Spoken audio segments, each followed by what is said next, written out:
আজকে আমি ডিম আর ফুলকপি দিয়ে আপনাদের একদম ঘরোয়াভাবে একটা রান্না করে দেখাবো। আশা করি এই রান্নাটা ঘরোয়া হলেও খেতে কিন্তু দুর্দান্ত স্বাদ হয়।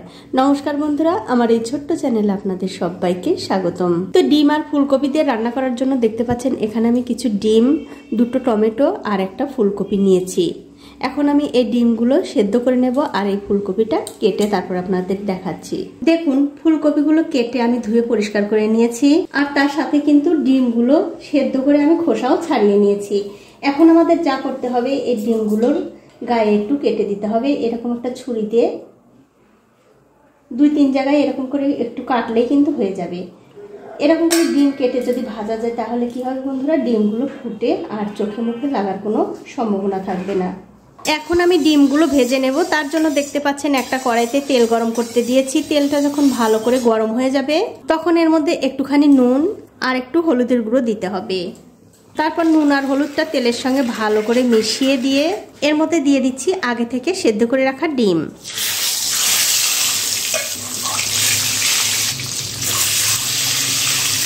এখন এই ডিমগুলো আমি উল্টে পাল্টে একটু ভালো করে ভেজে নেব।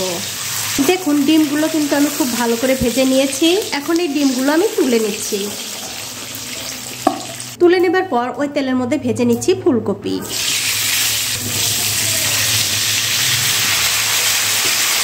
আর ফুলকপি যখন ভাজবেন তখন এর মধ্যে সামান্য একটু নুন আর হলুদের গুঁড়ো দিতে ভুলবেন না। এবারে সব কিছু মিশিয়ে এই ফুলকপিগুলো খুব ভালো করে ভেজে নিতে হবে। ওদিকে কপিগুলো ভাজা হতে হতেই বন্ধুরা এদিকে আমি একটা মশলা তৈরি করে নিচ্ছি। তো দেখতে পাচ্ছেন একটা বাটির মধ্যে আমি একটুখানি জল নিয়েছি। জলের মধ্যে দিয়ে দিলাম স্বাদ মতো নুন, 1/2 চামচ ধনিয়ার গুঁড়ো, সামান্য একটু হলুদের গুঁড়ো, 1 চামচ লঙ্কার গুঁড়ো আর দিয়ে দিলাম 1/2 চামচ জিরার গুঁড়ো। এবারে সব কিছু এই জলের সঙ্গে একটু মিশিয়ে নিতে হবে। এরকম করে মশলা বানিয়ে যদি আপনারা তরকারি রান্না করেন তাহলে দেখবেন বাটা মশলার স্বাদটাই আপনারা পাবেন। দেখুন, সব কিছু কিন্তু খুব ভালো করে মেশানো হয়ে গেছে। এখন এই বাটিটা আমি একপাশে রেখে দিচ্ছি। আর এদিকে দেখুন, ফুলকপিগুলো কিন্তু খুব ভালো করে ভাজা হয়ে গেছে। এগুলো আমি তুলে নিচ্ছি। ফুলকপিগুলো তুলে নেবার পর ওই কড়াইতে আমি আরও একটু তেল দিয়ে দিচ্ছি। তো যখন দেখবেন তেলটা আবারও খুব ভালো করে গরম হয়ে গেছে তখন এর মধ্যে কিছু আলু দিয়ে ভেজে নিতে হবে। দেখুন, আলুগুলো কিন্তু আমি খুব ভালো করে ভেজে নিয়েছি। এই আলুগুলো আমি তুলে নিচ্ছি। তুলে নেবার পর ফোড়নের জন্য ওই তেলের মধ্যে দিয়ে দিচ্ছি 2টো তেজপাতা, 2টো শুকনো লঙ্কা, 2 টুকরো দারচিনি, 2টো সাদা এলাচ আর লবঙ্গ আর দিয়ে দিলাম 1 চামচ গোটা জিরা। এবারে তেলের সঙ্গে এই ফোড়নগুলো একটু ভালো করে ভেজে নিতে হবে। যখন দেখবেন এই ফোড়ন থেকে খুব সুন্দর একটা মিষ্টি গন্ধ বেরোচ্ছে তখন এর মধ্যে দিয়ে দিতে হবে আগে থেকে করে রাখা সেই মশলাটা। এবারে গ্যাসের ফ্লেমটা মিডিয়ামে রেখে এই মশলাটা 2 থেকে 3 মিনিট খুব ভালো করে কষিয়ে নিতে হবে। দেখুন, 2-3 মিনিট সময় ধরে এই মশলাটা কিন্তু আমি খুব ভালো করে কষিয়ে নিয়েছি। এখন আমি এর মধ্যে দিয়ে দিচ্ছি একটা টমেটো। তবে বন্ধুরা এখানে একটু আদা বাটা দিলে ভালো হতো। আমার ঘরে আজকে আদা নেই তাই দিতে পারলাম না। আপনারা কিন্তু অবশ্যই একটুখানি আদা বাটা দিয়ে এই মশলাটা কষিয়ে নেবেন। এখন আমি যতক্ষণ না এই টমেটোটা গলে নরম হয়ে যাচ্ছে ততক্ষণ কিন্তু কষিয়ে নেব।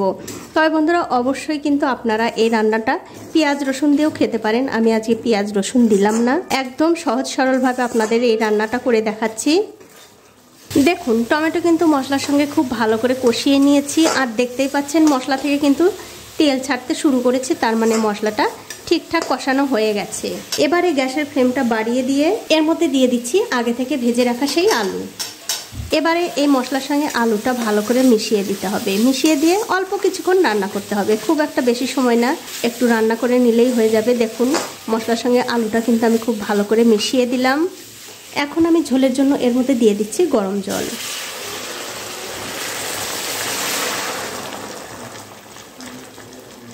জলটা দিয়ে দেবার পর এই আলুর সঙ্গে ভালো করে মিশিয়ে দিয়ে একটা ঢাকা দিয়ে এই তরকারিটাকে 3 থেকে 4 মিনিট আমি রান্না করে নেব। 3-4 মিনিট পর আমি উপর থেকে ঢাকাটা তুলে নিচ্ছি। তুলে নিয়ে এর মধ্যে দিয়ে দিচ্ছি আগে থেকে ভেজে রাখা ফুলকপি আর ডিম। এবারে ডিম আর ফুলকপিটা এই ঝোলের সঙ্গে মিশিয়ে দিয়ে আরও কিছুক্ষণ রান্না করে নিতে হবে। তবে বন্ধুরা এই যে আমি আগে 3-4 মিনিট তরকারিটা রান্না করে নিলাম।